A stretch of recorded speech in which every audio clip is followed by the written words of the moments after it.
What's going on, trading card game players? Figs here with Figs Forum. It's March 18th, so I wanted to go ahead and give you guys my rendition of Phantom Knights, of course, after having the March 17th ban list of 2022. There were some pretty big hits, nothing, of course, too crazy to Phantom Knights. We did lose Verite, of course, so we do lose our easy access to DPE, which is our easy access to Scythe Block, but we still have accessibility to it, and of course, I'm still playing it. I was fortunate enough to be able to actually play in our locals, which we did do the list right away, same day. I had my cards on me, so I was able to make some adjustments and prepare for it. This is, again, just a quick draft of what I played. I was able to go 4-0 at my locals, so I had quite a bit of fun, of course, playing. And since I dropped a lot of the bricks, like the Dasher, Celestial, and things like that, it was really nice to be able to have like just full-blown combo hands without having to worry about drawing too many bricks or cards that I weren't able to really do much with. So I just wanted to give you guys what I played for today. Give you guys an idea of what I'm pretty much looking to do in terms of consistency. So of course, this is my formula on it. And, we'll continue to make any transformations we need to allow the deck to be, as broken as possible. But I do have some options here as well that I wanted to go over with you guys that I'm also considering. So yeah, let's get into it and I'll show you guys what I played today and then we'll go over some other options here that I've been considering. So we got Call by the Grave, Foolish, and Reinforcement. Of course, some of the best spells and one-ofs in the deck. Nothing to really say about those. They're just good cards. Of course, we're still playing our extenders of the emergency teleport because, of course, there's really no reason to not. I think that still playing the psychic package just allows us the extra bodies, and it does obviously way more good than harm. So no reason to not play it. And then the ideal going second card. Still think this card is insane, going first or second. But of course, we're playing 3 of it, so we want to make sure that we have access to potential cards to deal with boards. Then, of course, we've got our Brave engine. For some reason, Konami decided not to touch this at all. I'm not too sure why. I think that the engine definitely needed to be hit. It's very, very generic. More specifically in this deck, of course, it's level 3s with, an Omni and some additional support. So I definitely think that the engine should have been touched, but we're still playing it and it's at full force, and we're going to continue to play it as long as they provide us with these cards. So that's the Brave engine, of course. Now we have the Phantom Knight engine, 3 Torn, 3 Boots, and then 1 of each of the other Phantom Knights, Gloves, Cloak, and Greaves. I decided, of course, to continue to play the 3-3. That doesn't change. I can't imagine anyone playing anything different. I am playing the 1-1-1. Cloak at 1 I think is perfectly fine because a lot of these cards you really don't want to see in hand. The only ones that you're looking to search 9 times out of 10 is Boots and Greaves because they are your extenders. So a lot of times you're only needing to see this the first time, then you recycle a level year for the second. The Ragged Gloves actually does matter. It is a nice one-of because, of course, it is one of your cards that you're going to be using to actually set up your Scythe Lock. So you definitely want to make sure that you do have access to this. And then Greaves is an additional body. So I feel like it's been actually very important to play him because of the fact that you're picking him up off of Gloves or Cloak. And then you're also able to special summon him off of the Torrent Scale summon. So he's been very important. He's actually put in a lot of work. I know I cut him at one point, but I definitely think that he's necessary to continue to keep in here. Then, of course, we're playing 4 of the traps. I've always gone back and forth with the traps. Wings has always been something I take out and put in. All contingent on the meta, how consistent we need the deck to be, and what we're trying to do. Of course, in this build, we are still playing Scythe Lock, so we want to make sure that we have as many options and being able to use traps during our turn and our opponent's turn. And having 1 of each allows us to be able to fully extend, and then the other one allows us to be able to revive back a Break Sword and be able to, pop the Scythe. So we want to have access to both. Definitely think it's necessary. So we're playing all 4. Then, of course, as you can see, we're doing the 3 Tour Guide, 2 Kagemusha Knight. I've been really enjoying Tour Guide. Of course, it does conflict a little bit with the Brave engine, but anytime that your opponent does have an out to the Brave engine and you're able to resolve Tour Guide, it just does so much, especially considering I'm playing the Graph and the Sir. So being able to Tour Guide in a Graph just means that you're able to guarantee yourself into Bardiche without having any additional cards. Then the Sir is able to either send, the Brave engine if you want to have access to it for next turn, or you're able to send off the Phantom Knight cards to set up for the Break Sword or for the Bardiche to set up Break Sword for Scythe Lock. So then, of course, Kagemusha is in here for chain blocking. It works actually very well for both the Faithful Adventure and for the Tour Guide because you're able to pretty much chain block either or to allow you to be able to see whatever you pretty much want to see more. So yeah, tour guide's definitely been very, very good, especially when your opponent doesn't want you to play Brave. These are the extenders, of course, that we're playing. The E-Telly targets and then the one Tsuki Noko. I don't like playing Jackalope just because of the fact that you have to have Tsuki Noko in the deck. And then, of course, if you don't, it's not as good. And this is just an easy discard off of Faithful Adventure or Torrent Scales, and you're able to get its effect. And then I actually upped this to 3.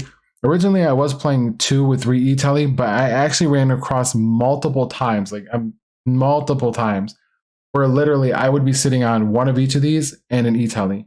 And then I'm sitting on a completely dead card. Yes, you can E-Telly a monster out of your hand, but you pretty much can already special summon these 9 times out of 10 because all you need is a level 3. So, I mean, it was very rare that like I was ever like, oh yeah, let me E-Telly one out of my hand. It came up a lot. So I decided to put in the extra one. I mean, it obviously doesn't hurt. It gives you an extra body. It is a free special summon. I mean, if you see both of these, you're usually not going to special summon both anyways. But I mean, like I said, it definitely was necessary. And it came up quite often for me, unfortunately. So I had to make a ratio change on that. And then, of course, we're still playing the Terratop and Takitomborg. I think this is utterly amazing. I mean, every time I see this card, it's pretty much a blowout or I win just because of the fact that it's a 1-card Cherubini that required no normal summon. It's a 1-card Brave. It's a 1-card Bardiche because of the fact that you're sending Graph. So, I mean, this card just does everything for you. And, of course, it is limited to 1. So why not play the good cards? And then, of course, we have our Scythe. Of course, the only brick that we pretty much have at this point, I mean, we got rid of DPE. So, you know, at this point, Scythe is the only card that we're looking at that we draw that pretty much doesn't do what we want it to do, which is not a bad thing because, of course, if we draw it, then we don't have to worry about setting up the Dagda. All we have to do is set up the Break Sword. Yeah, this was 45 cards. And like I said, this is not something that I would, you know, obviously I'm going to stick to. This is something that I just played for the first day of the ban list since we had a local tournament. And it was just very good. I mean, honestly, it's straight gas, no hand traps. You're able to play through as much as you can. And yeah, I mean, of course, it's Phantom Knights, so the deck just utterly recurs. Let's go over the extra deck that I used. So I have Sir, Gloomy, Unicorn, Bardiche. Of course, our good darks. We also have Dagda, access code Appaloosa. Of course, I'm playing the Appaloosa because we are playing Sir, which is bringing back the Cherubini. So we have access to ending on Appaloosa. We can do Appaloosa and actually Break Sword, depending on how much room we have on our board. If we have to negate something with the Griffin Rider, then it makes us a little bit more room for us to be able to actually pull this off. If not, it can be a little tight, but generally we can do both. Then I actually threw in Unchained Abomination. So there is a way in the end of the combo where you actually end up doing Dagda. You have like Dagda on the board, and then you summon 2 of your level 3s to make Break Sword. So then when you summon Break Sword and you end up popping Break Sword with Bardiche, you end up bringing the 2 guys back. And then of course you're sitting on 2 guys and the Dagda. The only problem is at that point is that now you're stuck with 2 guys on the board. You have to find a way to get them off the board for a guy that's going to either remove itself from the board or clear those spots up so that you can summon Break Sword into the link for the Bardiche and still be able to have a spot to summon Scythe. So I decided to go with Unchained Abomination. I wanted to find a rank 4 just because of the fact that you have to go into a dark. We have Dagda on the board with 2 dudes coming off a Break Sword. That allows us to go into this. So this pretty much says that every time a card is destroyed on the field by a card effect or by battle, aside from his own effect, you're able to destroy a card on the field. So if you use Griffin Rider to negate and destroy something on the field, then this will trigger and allow you to destroy something else. If they decide to go into battle and try to run something over, they have to run over this first. Otherwise, you're going to be able to pop a card. So this was actually very nice.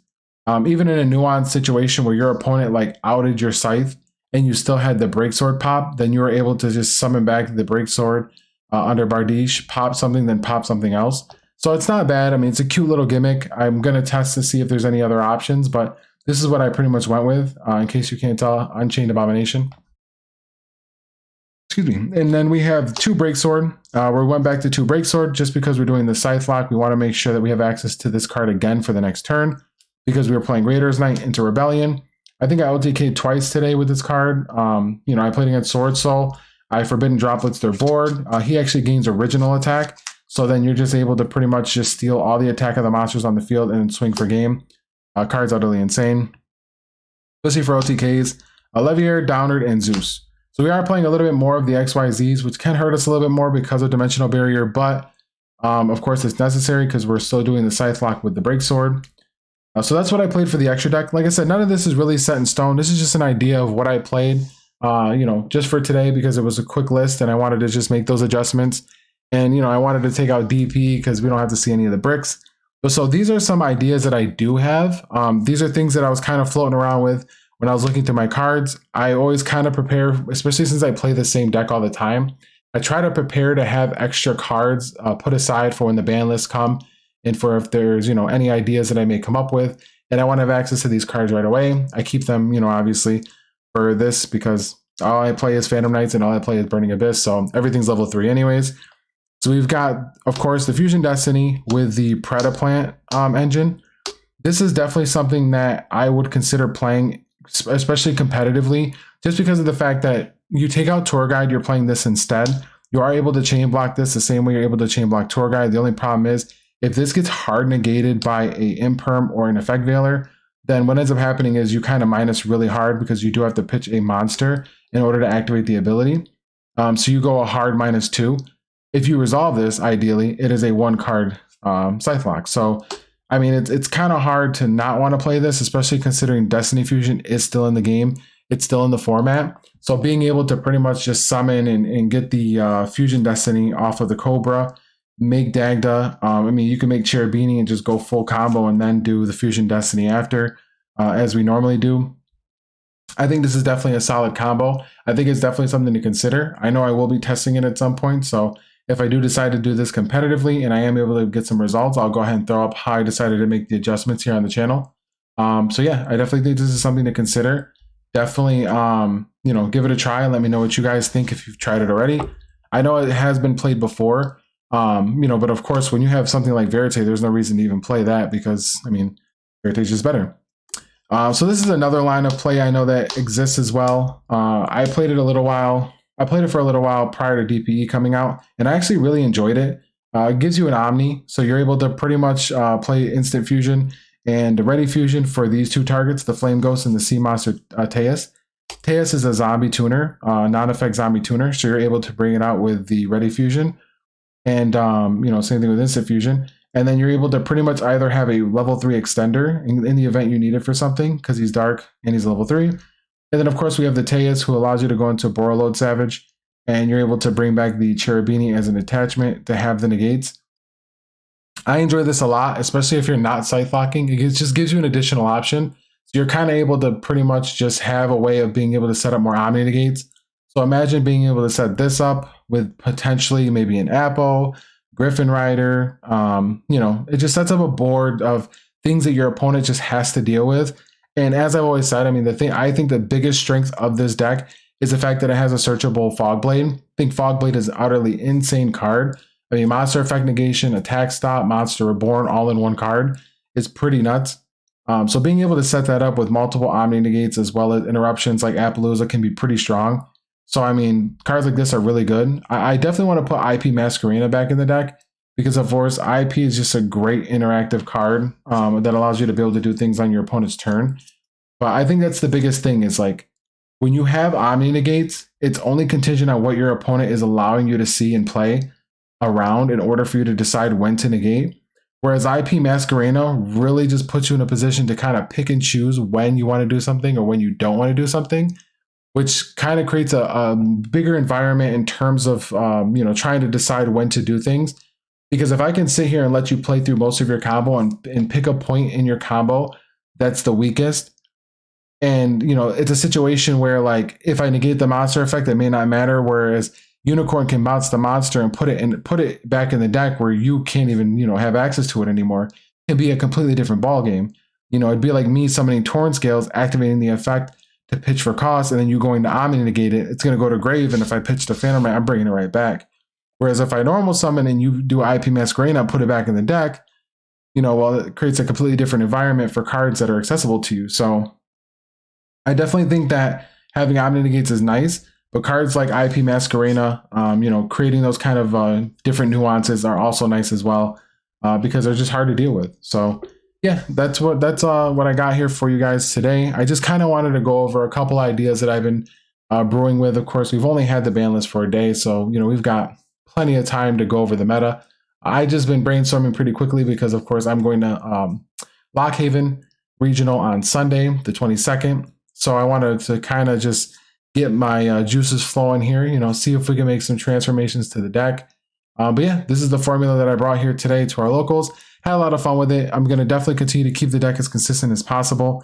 I don't want to try to avoid as many bricks. I mean, it's nice being able to play the Destiny Fusion, but I do not miss drawing Celestial and Dasher. So, but I appreciate you guys. Again, jump into the comments. Let me know what you guys think. If you have any ideas, have any suggestions, what do you guys think of the ban list? Let's go ahead and have a nice discussion regarding it. I appreciate you guys, but definitely like, subscribe, and enjoy.